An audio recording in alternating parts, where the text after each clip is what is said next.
Hello to everyone. देखिए, जो BTU से जो बीसीए दे रहे हैं उनके लिए इम्पोर्टेंट क्वेश्चन है ये आपका जो रिलेशन फंक्शन और सेट थ्योरी से जो जो वेरी इंपॉर्टेंट है, जो आपके डायरेक्ट आपको पेपर में देखने को मिलेंगे बी में और सी सेक्शन के अंदर। तो इनको आपको अच्छे से करके जाना है। फर्स्ट क्वेश्चन है कंस्ट्रक्ट द वेन डायग्राम।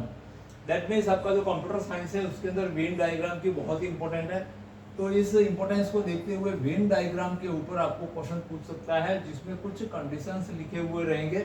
और बेसिकली ये 4 क्वेश्चन जो है इसमें वेन डायग्राम में ये हमेशा पूछे जाते हैं, रेगुलर क्वेश्चन है। तो इसके वेन डायग्राम आप देख लेना कि किस तरह से आपको वेन डायग्राम क्रिएट करना है। एक फंक्शन का बाइजेक्शन मतलब बाइजेक्टिव फंक्शन उसको कहते हैं, आपने तैयारी की होगी। जो 1 1 और ऑन टू होता है तो उसके लिए इस फंक्शन के लिए आपको प्रूव करना है। फिर डोमेन एंड रेंज ये पढ़ के जाना है आपको। डोमेन क्या होता है, रेंज क्या होता है और कोडोमेन क्या होता है। दैट मीन्स मैं आपको शॉर्ट में बता दूं, ये सेट ए डोमेन होता है, सेट बी के कंप्लीट मेंबर जो होते हैं वो कोडोमेन होता है, और सेट बी के जो सेकंड सेट होता है उसके जो रिलेटेड मेंबर्स होते हैं उसको रेंज ऑफ फंक्शन कहते हैं। तो इसकी डेफिनेशन भी पढ़ के जाना है। उसके बाद सेट थ्योरी के ऊपर इस तरह के कुछ प्रूव दैट में या फाइंड आउट के अंदर क्वेश्चन आ सकता है जिसमें कुछ सेट्स गिवन होंगे, may be possible universal set given दिया हुआ हो। तो उस समय डी मॉर्गन्स लॉ को भी आपसे प्रूव करवा सकता है। तो डी मॉर्गन्स लॉ के ये अंदर आप जब भी डी मॉर्गन्स लॉ की क्वेश्चन आती है, अगर इस पैटर्न में क्वेश्चन बनेगा तो जो इसमें कंडीशन दिए हुए हैं उनको आपको वेरीफाई करना है या फाइंड करना है। अगर डायरेक्ट लिखा आ जाता है state the D Morgan's law और कुछ सेट दिए हुए होते हैं आपको, तो उस समय डी मॉर्गन्स लॉ के दोनों पार्ट आपको सॉल्व करके आना है। दैट मीन्स एक पार्ट प्रूव नहीं करना है। फर्स्ट ए यूनियन बी का डैश, जो ए डैश इंटरसेक्शन बी डैश रहता है, दैट मीन्स उसके नॉट को बिलोंग करता है ये जो डैश है।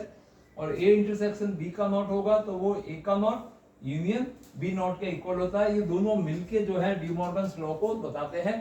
तो इसका भी आपको 100% क्वेश्चन आ सकता है। इसको वेन डायग्राम में भी आपको समझाने की प्रैक्टिस करनी है।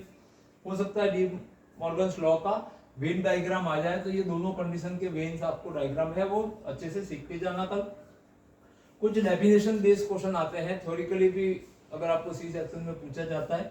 पार्शियल ऑर्डर रिलेशन, इक्विवेलेंस, तो इक्विवेलेंस के अंदर तीनों कैटेगरी होनी चाहिए, सिमेट्रिक, ट्रांजिटिव एंड अपने रिफ्लेक्सिव रिलेशन होते हैं। अगर तीनों को सेटिस्फाई करता है तो वो उसको अपन इक्विवेलेंस रिलेशन कहते हैं। और फिर मैंने यहाँ पे आपको लिखा है डोमेन, कोडोमेन एंड रेंज क्या होता है। तो इसकी डेफिनेशन और एग्जांपल आपको अच्छे से देख के जानना। तो इस तरह से इस यूनिट में आप काफी मार्क्स ले सकते हैं, इजी यूनिट है। तो इसकी तैयारी कर लीजिए अच्छे से और बने रहे हमारे चैनल पे। और भी जो बाकी के जो मैथमेटिकल प्योर जो आपको डायरेक्ट हिट होने वाले क्वेश्चन है वो हमारे चैनल पे दिए जा रहे हैं। तो नेक्स्ट वीडियो के लिए बने रहे। अभी तक शेयर नहीं किया है तो अपने फ्रेंड में शेयर करके सब्सक्राइब कर दीजिए। Thank you watching this video.